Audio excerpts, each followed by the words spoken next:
Welcome back to The Watch, and we are discussing House of the Dragon Episode 6. And hey, I'm wearing my What About Dragons t-shirt with the Shadiversity hoodie, but the What About Dragons t-shirt seems particularly appropriate when reviewing and discussing House of the Dragons. They are available, I think, still, maybe, if not. Links in the description. Shadiversity hoodies are almost sold out, so grab one while you can. They're almost done. And I don't know if they'll be coming back, so they'll be very limited, perhaps. All right, House of the Dragon Episode 6. There is a reality when it comes to media about one bad scene. And the question is, can one bad scene ruin an episode or a movie? And yes, if it's bad enough. There is a scene that I do not like in this episode, and you might be able to guess which one, for some of the reasons, but not completely the reasons you might think, because it's a warning sign in regards to, like, is it a woke scene, right? But it's also just a poorly set up and poorly executed scene as well, which are the larger criticisms I would have with it. Doesn't ruin the episode for me. Some people it might. Overall, I actually really liked this episode. There were some great things. Like, this episode was the episode of revelations, some really significant revelations with certain characters, learning more about their deeper motivations, their reasons. There's growth with characters like Daemon in particular.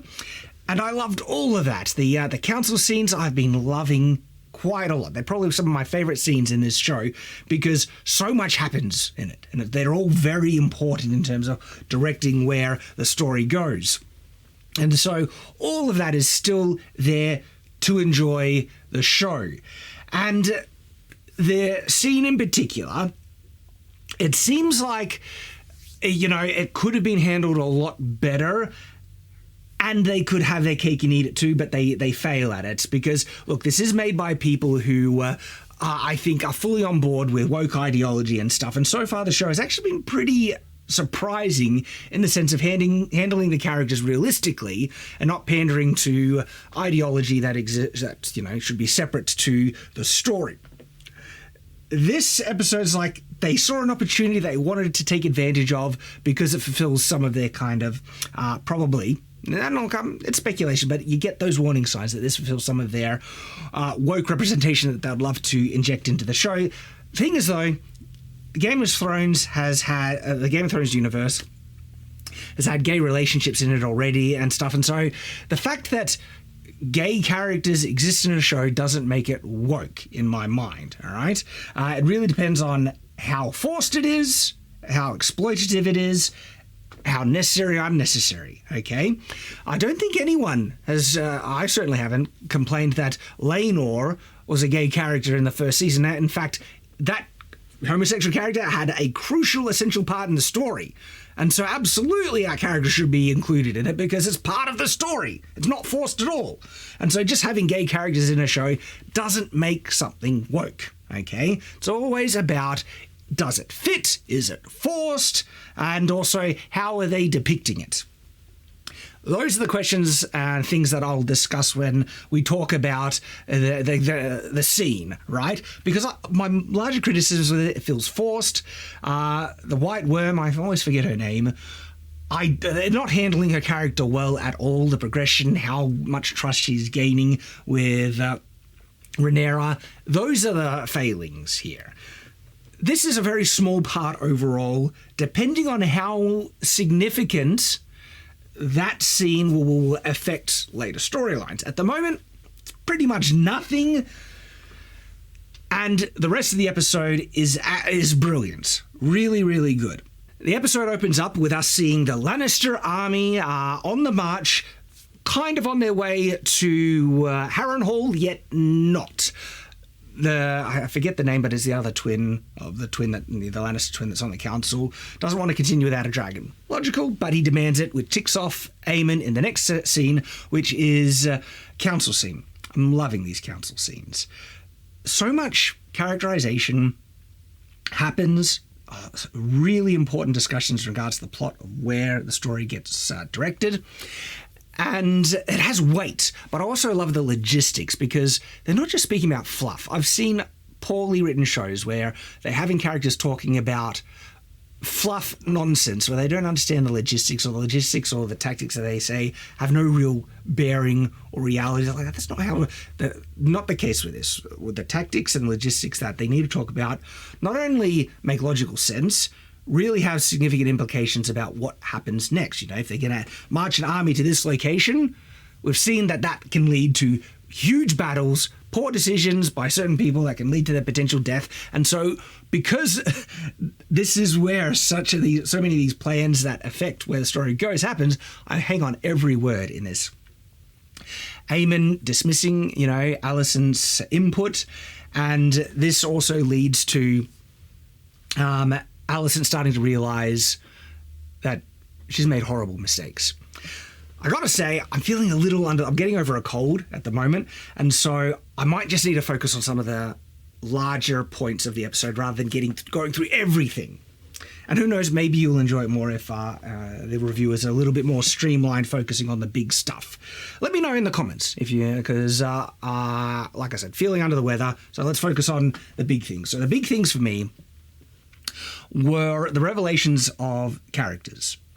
Alicent actually acknowledging that she's probably, responsible for how awful her kids are turning out, and one of her only children that's been raised away from her is actually a decent person. And she's like, is that my fault, essentially? This is an interesting point because some people are saying online that the show is going woke in the sense that it's playing defense for the female characters, where all the male characters' mistakes are criticized in context. And I think that sentiment is contradicted by what happens with Alicent is that the show is being very clear. She is an awful mother, and she's made some horrible decisions, and even previous episodes where it's revealed that she kind of understands she misunderstood Viserys' last words, and that's causing so many problems. At multiple points, this war could have been avoided if certain characters made different decisions along the point. So multiple people are culpable for everything going wrong. And Alicent is one of them. Okay, if she didn't make that choice, right, misunderstanding, this whole war would have been avoided. But guess what? Rhaenyra is also culpable for this whole war, right? And there's plenty of context by the show revealing the reasons for these decisions by their characters to show that so many of these people are awful, the women included, and Alicent is very much there. Rhaenyra, right, one of her failings as a character is that she can't take responsibility for her mistakes, and she blames other people. And I think some people are misinterpreting the fact that Rhaenyra is making excuses for herself as that being the show making excuses for herself, and they're thinking that, it's a female character, so it's just giving her a free pass. I don't think that's the case at all. I think that's just not only a manifestation of one of her own character flaws, that's a consistent character flaw throughout her whole, arc, right? But the fact that the show is demonstrating is showing a flaw. Her making the excuses for her mistakes. By the way, she tries something in this episode, fails drastically. One of her Kingsguard gets burnt to a crisp, and so she's making bad choices and decisions, all right? And I think it's going to reflect further on. And even the scene where she kisses the white worm and everything, that's a dumb choice, right? It'll be interesting to see how the show contextualizes the fallout of her suddenly being so close. I don't think they built up to that well or foreshadowed it. I have criticisms for that, okay? But in terms of the show supposedly playing defense for the female characters, I do not follow that at all, especially with what they are showing Alicent in this episode. She is an awful mother. That's the show being explicit about it here. And the feelings that the show is trying to play defense for Rhaenyra, I think that's a misunderstanding of Rhaenyra just making excuses for her failings.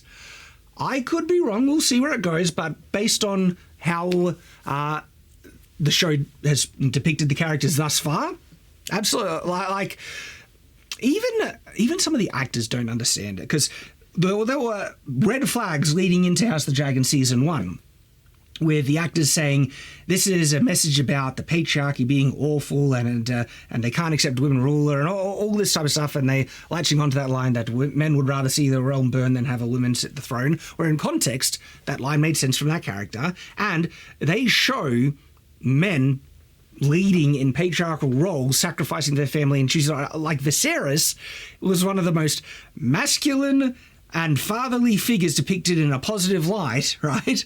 He still made mistakes, he's still flawed, but he was such a genuine man doing his very best to do the right thing, okay?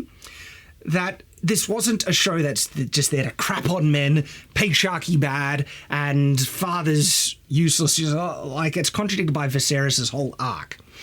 But people really thought that was going to be an issue, but then when we watch the show, it's not the case, okay? And it surprised me. You can check out my House of Dragon Season 1 Episode 1 review. I was really surprised at how they portrayed Viserys. He loved his wife. He was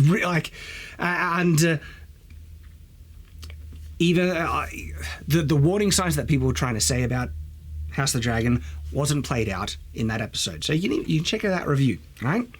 And so I get that people are cautious, because I do think the kiss scene was forced and wasn't well set up.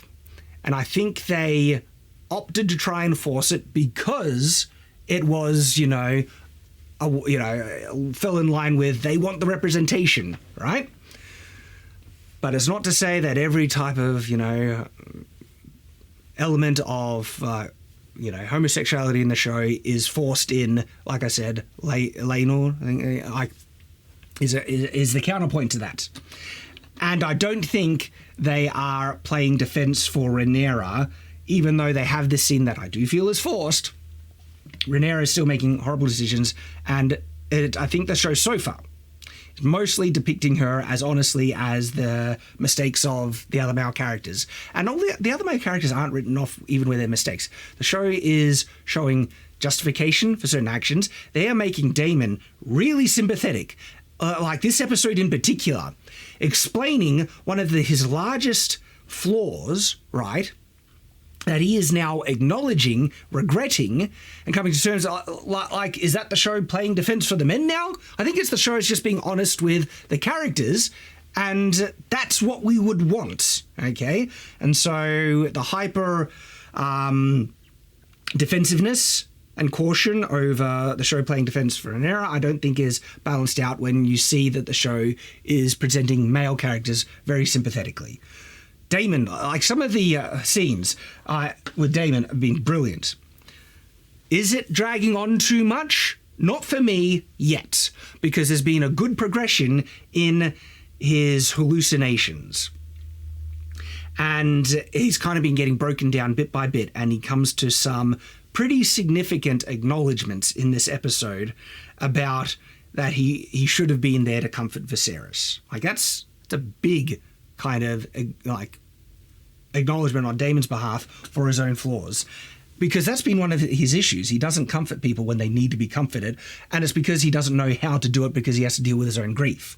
And so he wasn't there for Rhaenyra when they lost their child, okay, the stillbirth. He wasn't there for his daughters when his first wife died, and he wasn't there for Viserys when his son died at birth, and he mourns in his own way. But he was actually mourning. He regretted it, and he, made that dumb line where the king for a day, where he toasted his nephew's death.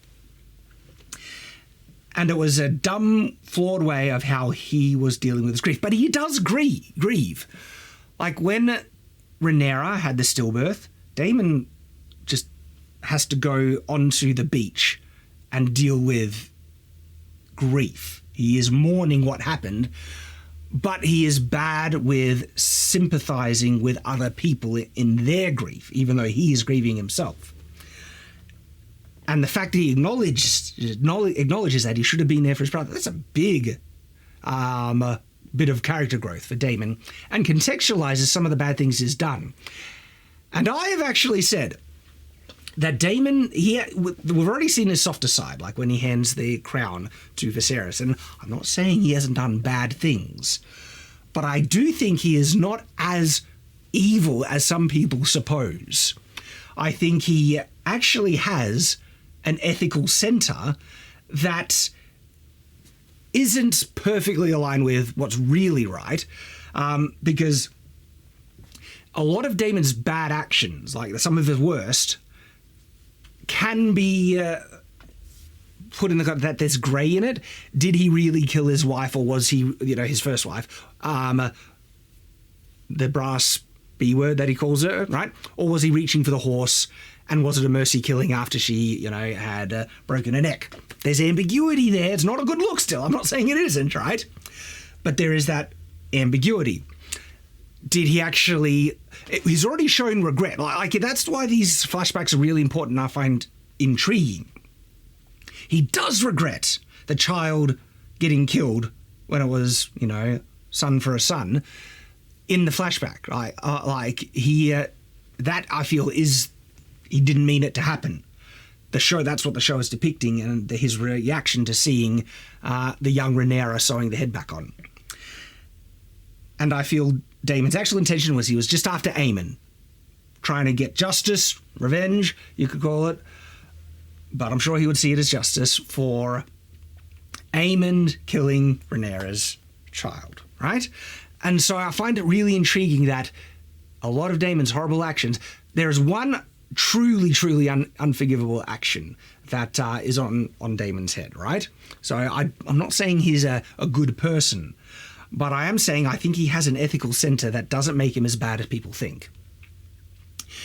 But the unforgivable thing was the innocent person they murdered in the framing of Laenor's death, because Daemon did murder someone to have the dead body be in place of Laenor when his false death, happened.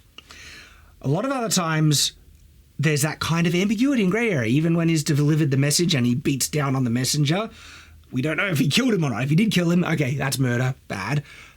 Or he survived, still shouldn't have lashed out violently. But Daemon has always had that violent streak in him, yet it seems to be even under a little more control and measure, which is why, like I said, I have a live stream, or Gary does from No Direct, does a live stream discussion that I've joined a couple of, and we discussed would have Daemon made a good or king or not. And I actually said, I think he's showed signs where he's shown a measure of restraint, a measure of ethic, with some regret and stuff like that. I think he could have made a pretty good king because he's shown that he raised his daughters pretty well. And gave them time, and he has that side where he can sympathize and show mercy, right? Which I think is needed in a leader, but it's just hidden under all this other,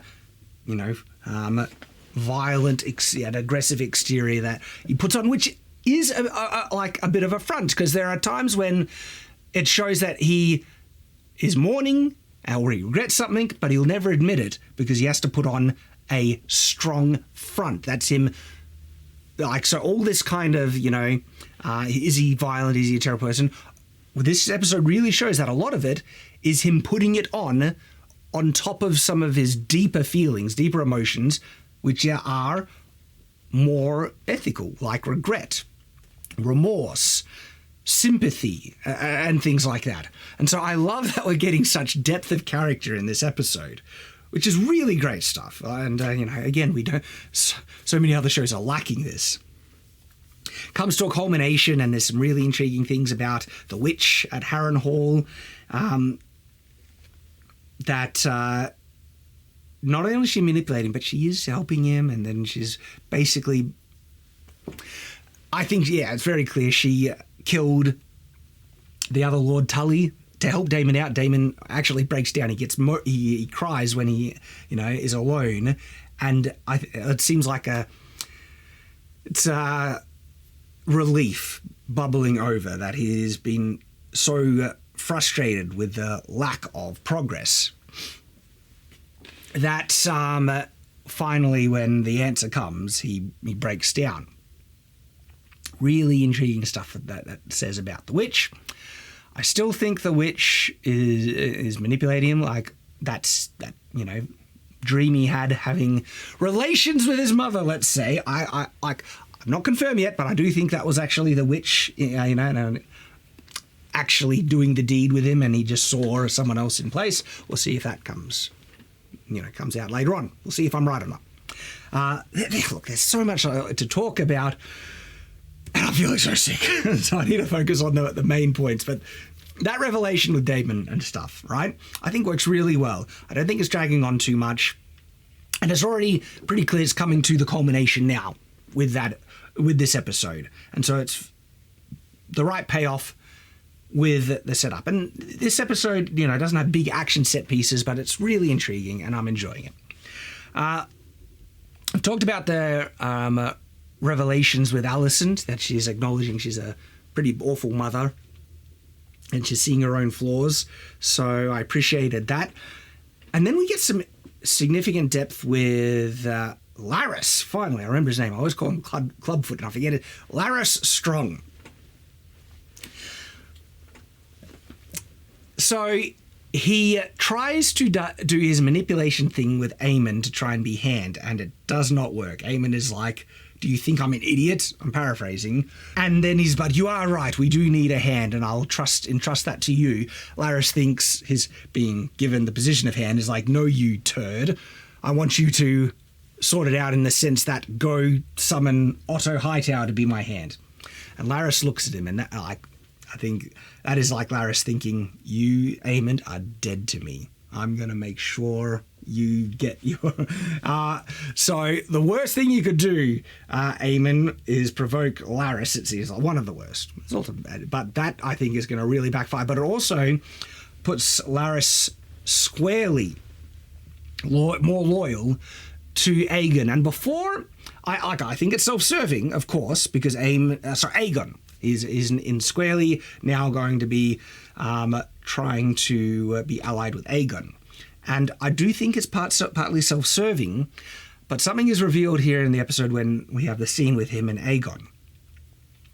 And it's when Laris reveals that Aegon is now crippled, he'll never use his leg again. People are going to be talking about him behind his back. People won't take you seriously as a cripple, but that can be a strength. And he gets emotional. He cries when he's talking about this, and it really shows that he connects and is very empathetic towards Aegon in this situation, because Aegon is crippled like him now. And it reveals his motivation. So much of his motivations is basically in resentment and revenge for everyone mistreating him because of his disability. Even revealed that his father thought that a curse had happened, right? And so Laris is after power, of course, but he is also after revenge out of, resentment and stuff. But he connects with Aegon now, and I think he's going to be throwing all his support under Aegon, both for self-serving reasons, but also because he resents the type of treatment Aegon is going to be receiving as a cripple, which he understands, and he is empathetic towards that situation. It's interesting because Laris is the type of character that I wondered if he was even capable of having empathy, right? Or was he just a complete murdering psychopath who was after power? But we get more depth to his character here, which is, I guess, it's awesome. It doesn't make me necessarily think he's a better person, but it adds more complexity and realness, right? It makes his character feel more authentic and real as a result.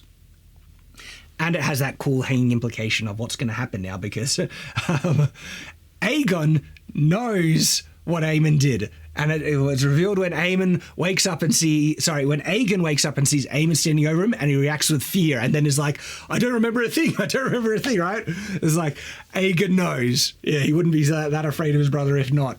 Which also means, like, how is he going to deal? It's good stuff that's, hanging in the air, how that's going to handle. And with Laris in his corner now so strongly, very cool. And, like, Aemon is such a dynamic character as well. Some really strong scenes with him acting as the king.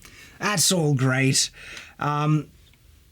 And those are some of the main things that I wanted to talk about that I feel were some of the best parts of the episode. Let me know what you think.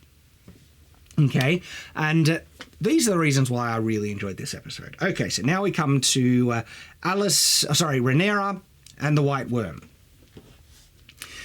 I mean, the White Worm could have like subtly built influence, but the amount of trust that Rhaenyra has in her so quickly, it's only been a couple of days or whatever, to me is pretty insane. Some of it is in line with her character where she wants validation. She wants people to just see her and respect her as a ruler. And so the White Worm is giving her that. The fact, though, that she's ready to, really jump on her, right? After, I forget her name, I'll just keep calling her the Worm. Basically just says, you are worthy to be the ruler. You actually care for people, and so I'm going to be loyal to you. She hugs him, and they start making out. Do you see what I mean about feeling forced? Happened really quickly, okay? And then there comes did they set this up with the character? Turns out there's some hints in the books, but I'm not talking about the books here. I'm talking about the show. Have they depicted that Rhaenyra has any tendencies at all with being gay? She was resting affectionately in Alicent's lap at one point in season 1. That doesn't do it for me. That's not an indication that she has those tendencies. In actual fact, she's gone out of her way multiple times to be, to have, do the deed with men. Okay, she's attracted to men. She clearly likes doing it with them, right? No indications at all that she has any tendencies for being, gay. That's why I feel it was really forced and just out of left field, because they didn't set that up. She's also cheating on Daemon. And look, she's shown that she's willing to cheat in marriage before, but that's because she had essentially a loveless and sexless marriage. I thought she actually, cared for Daemon. She feels Daemon has betrayed her now, but did that actually mean that the marriage was off, and that she's going to spurn him completely? I don't think so, right? So again, it felt like a bit out of character that she'd be willing to cheat on Daemon. And it'll be interesting if he finds out and what he'll think about all that. So do you see what I mean about this feeling forced and more contrived? And this is why I get the sense that they more did it. They were willing to force it because they representation, when other times they have had whatever happens so many times, things happen to the characters feel in line with their characters, making it make sense with what happens, made sense with Laenor being gay, and made sense with characters hitting on other characters or being attracted to them, where this one just didn't. And if any character is being given special treatment, it's the White Worm, not Rhaenyra, in the sense that she's been getting too much power, too much influence, and her counsel seems to be more unreasonably effective in a possibly contrived sense versus anything that is happening with Alicent or Rhaenyra. So that I could ignore. That I think is, they're being a bit contrived with the White Worm and propping her up being special when she's not really shown particular cleverness. She cares for the small people. Yeah, all right. That hasn't won me over to her. She hasn't had anything particularly wise or engaging to say, and her plans, like the whole sending the gift to King's Landing, that could have backfired. I don't think that is, in essence, particularly smart. What if there was a guard patrol that found the food supplies and everything first? Or what if Aemon just said, no, I sent those boats, they put the wrong flag on it. Or Aemon could have spun that around and taken credit for it in any way. What if, because they actively say, well, let's hope for a, fog or something like that so the boats reach the shore without anyone knowing. If it's that dependent on luck, that someone else could have noticed the boats, with the food coming to shore before any of the peasants found them, soldier outlooks, their own boats, in the water and everything, And then Eamon just says, I have found a way to give you more support. Do you see why it's not a solid plan, that? Questions, all right? The next big thing in the episode, so I'll just round off. Yeah, I'm not really sold with the White Worm and how they are portraying or progressing that character with what she is achieving, right? I don't think that's being done as well as other characters. Okay, so next big thing is the dragon, Sea Smoke, trying to get him another rider, and yeah, he like barbecues the Kingsguard, and he like. It was kind of clear that was going to happen with how afraid he was. He was packing his Dax, right? So he's not going to be a thing. And the question I have is the rules about dragons and dragon riders, and if they would bond with another dragon rider if their previous one is already alive. If the hard and fast rule is no, it means Laenor must be dead. So, but I also have a question about what does Rhaenyra know? Because this is why the rule needs to be said in the show, or someone give us the information, right? Because if that is a hard and fast rule, Rhaenyra would only risk someone trying to bond Sea Smoke if she thought Laenor was dead, which means she wasn't part of Laenor surviving the faking the death thing, that she actually thinks Daemon killed him. Which reflects more poorly on her, that she wasn't part of, just removing him, saving his life. And that could be the answer, which is, Rhaenyra is just flat guilty of black and white murder. Murdering her husband, or attempted murder, so that's what she believed happened. Or the other rule applies that you can have more than one dragon rider and they're risking it. So I don't know. I need the information to contextualize. Because the thing is, though, that's why I thought the dragon rejected the Kingsguard trying to, bond to him, because I thought Laenor was alive. But then the dragon goes and bonds himself, that's what's clearly they're showing, at the end of the episode, to one of the illegitimate sons of Corlys. And so, is Laenor dead or not? Is it that the dragon can break a bond if their rider abandons them, which Laenor did? That would be a satisfying answer. That would mean perhaps, but would Rhaenyra know that? Maybe that's the rule, that if you like, a dragon rider can abandon their dragon and it'll break the bond, and then the dragon will seek a new rider. And then Rhaenyra believes Laenor is alive. She was part of the plot. She never intended to murder him, even though an innocent guy did get murdered in place, and so she's guilty of that anyway. So maybe she's just a black and white murderer anyway. But it was Daemon doing the deed, so maybe she didn't know. There's the ambiguity there that comes back in. And so maybe she thinks Laenor is alive, but because he abandoned the dragon, there's a chance of bonding a new rider. Perhaps. Maybe. Don't know. Don't have the answers yet. As to where it's going, they'll get a new dragon. So it is interesting how it'll tip the balance in the later episodes. That's the thing they need. They need more dragons, but they also need more soldiers. Yet they've already set up that the men from the north, I think they're called the Greybeards, coming down, are going to fight for Rhaenyra. That's interesting. So those are my more broad kind of overview thoughts of the episode. The main criticism, is the handling of the White Worm. Not necessarily, and the kiss, I felt it was forced and not so well set up. But there are so many other things in the episode that I really liked, giving us a lot more depth to the characters. Unfortunately, I don't have the energy to go through everything, but let me know if you kind of prefer it, though this review might just be as long as the other ones, because I got to dive more deeply into the things I liked.